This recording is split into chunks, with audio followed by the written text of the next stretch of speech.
Ang kwentong ito ay tungkol sa isang lalaki na ang pangalan ay Pilemon. Siya ay madaling magsawa sa kanyang mga ulam.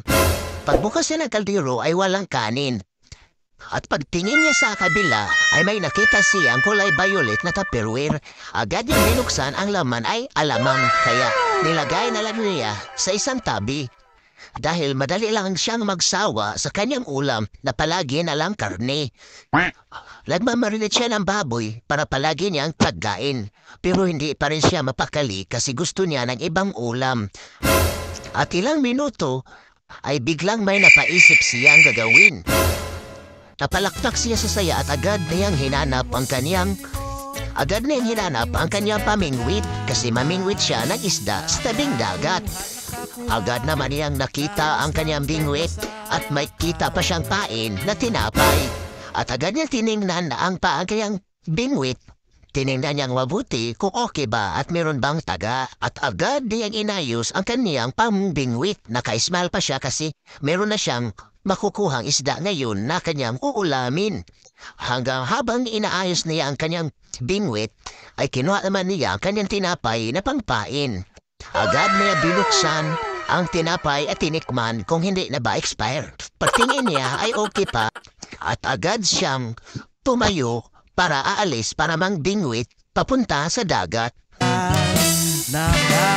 Nakakuha ng isdang tambasakan. Binintay sa may talipapa. Ang kita'y nawala. At pagdating niya, nakita niya ang dagat na napakalinaw. Kasing linaw ng mantika. At nakita niya ang mga isda na palamoy-langoy at biglang lumakas naman ang ulan. Akala niya ay hindi siya matuloy sa pagbingwit kasi umuulan, pero hindi siya napakali at kumuha pa rin siya ng kanyang pagbingwit. Ang una niyang kinuha ay ang pain niya tinapay. Pagkatapos, kinuha na niya ang kanyang pangbingwit para lagyan na niya ng pain ang kanyang bingwit. Agad naman siya kinuha ang bingwit niya para lagyan ng pain. Kinuha niya ang tinapay at nilagay sa kabila at kinain niya para mabasa, para hindi matanggal pag ilagay na sa taga. Kinain niya ang tinapay para mabasa bago ilagay sa kanyang taga. Tilagay niya. Tapos pagkatapos niyang paglagay sa taga, kinain niya muna ang ibang mga tinapay para itapon sa baba para ang mga isda ay lalapit sa kanyang mga pain. Patuloy lang siya sa pagtapon ng kanyang pain na tinapay sa dagat para lalapit ang mga maraming isda. Patuloy pa rin ang pagtapon ni Pilemon, kaya pagkatapos na paglagay ng pain, agad naman niyang tinapon ang kanyang bingwit para makakuha siya ng isda. Pero ilang minuto, wala pa rin kahit isang nakukuha na isda sa kanyang bingwit. Pero hindi siya mapakali, hindi pa rin siya mawala ng pag-asa. Agad naman niyang tiningnan ang dagat kung mayroon bang isda. At pagbalik niya naman pagupo, nakita naman niya ang isda. Kinain naman niya ang tinapay para itapon sa dagat para dadami ang mga isda. Walang tigil siya sa pagtapon ng tinapay para lalapit ang mga isda. At agad na naman ang kinuha ang kanyang bingwit para makakuha siya ng isda. Tinapon sa dagat para makakuha ng isda. Hinihintay-hintay niya kung mayroong kakain. Mga ilang minuto parang may kumain ay nakawala naman. Kaya sobrang lungkot niya kasi yung kanyang bingwit wala ng pain. Agad naman siyang kumuha ng pain para itapon na naman niya sa dagat. Kinuha niya ang tinapay, nilagay sa kanyang bingwit at tinapon niya naman. Hindi siya nawala ng pag-asa. Iniisip talaga niya na mayroon siyang mahuhuli. Pero wala pa rin kumain na isda. Kaya nakadesisyon na lang siyang kukunin ang kanyang bingwit at uuwi sa kanilang bahay. Mga ilang oras na pagbingwit ni Pilemon ay wala pa rin siyang nakukuha sa kanyang pain. At ilang minuto, tinapon na naman ang bingwit at biglang may kumain. Swerte niya kasi buenas ang araw niya kasi sa sobrang tagal niya sa pagbingwit ay meron na siyang nakuhang isda. Masarap na isda ito. Kaya sobrang saya niya, meron na siyang nakukuhang isda. Meron na siyang pang-ulam kasi nagsawa na siya sa kakakain ng mga karne. Kinuha na niya ang kanyang nahuling isda at agad na naman niya tinapon ang kanyang bingwit. At swerte naman, meron na naman siyang nakuhang isda. Swerte na ang kanyang araw ngayon kasi meron na naman siyang nakukuhang isda para may ulam at pinakita na niya sa sobrang dami ng kanyang nakuhang mga isda sa dagat.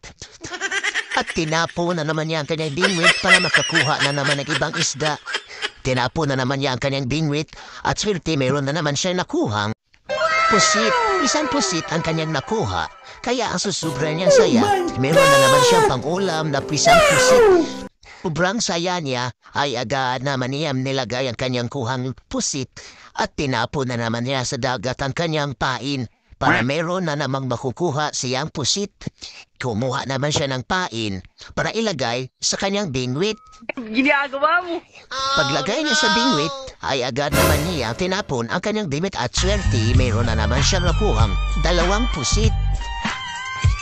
Swerte talaga ang kanyang pagbingwit ngayong araw kasi meron na siyang nakukuhang isda at nakuha siyang mga maraming pusit at agad na naman niyang kinuha ang kanyang bingwit at tinayos na naman niya ang kanyang bingwit kasi maraming pusit na lumalapit sa kanya at ilang oras pinakita niya ang kuha niyang maraming pusit.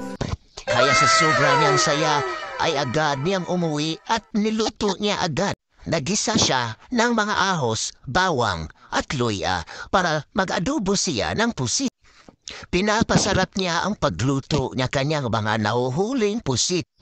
Pinapainit niya ang mga nilalagay niyang mga ahos, bawang. Habang inuukay ng ukay niya ang kanyang kawali, nilagay na niya ang kanyang pusit na kuha. Nilagay niya para maluto ang kanyang mga nahuhuling pusit. Sa sobrang dami ng kanyang huli, siya ay nagpakasaya sa kanyang mga nagawa sa araw na to kasi meron siyang ulam na pang-budget na 3 araw. At nung nag-init niya, nilagyan niya ng suka na may halong lumay para yung kakain sa sarapan talaga. Oh my God! Pagkatapos ng uminit, nilagyan niya man ng tuyo para lalong sasarap ang kanyang ulam na pusit. At nang uminit na, nilagyan naman ng magic sarap para lalong sasarap ang ating samahan. At ilang minuto, nilagyan na naman ng pamintang dahon para lalong sasarap ang kanyang ulam. Maya-maya pa, nilagyan naman niya ng paminta durog para lalong sasarap ang ulam na pusit na nakuha niya sa tabing dagat. Ginagawa mo! At ilang minuto nilagyan niya naman ng isang durog na bawang para lalong sasarap ang kanyang ulam. At inukay ng ukay na naman niya ang kanyang nilutong pusit para lalong malalasahan ang sarap ng kanyang nakuha na pusit sa gilid ng dagat. At habang inuukay ng ukay niya ang kanyang nakukuha, napifeel na niya at naamoy niya sa sobrang sarap, nilagyan niya ng tubig para lalong sasarap ang kanyang lutong pusit na adobo. Hindi ka talaga magsisisi kung makikita mo ang ulam niya ganyan kasarap. Amaya-amaya tinakpan niya ang kawali kasi baka makita ng kapitbahay na nakawin ang kanyang ulam na pusit. At ilang minuto nang malapit ng maluto, tiningnan na naman niya ang kanyang lutong pusit kung okay na ba. Pagtingin niya, wow! Ready to eat! Once it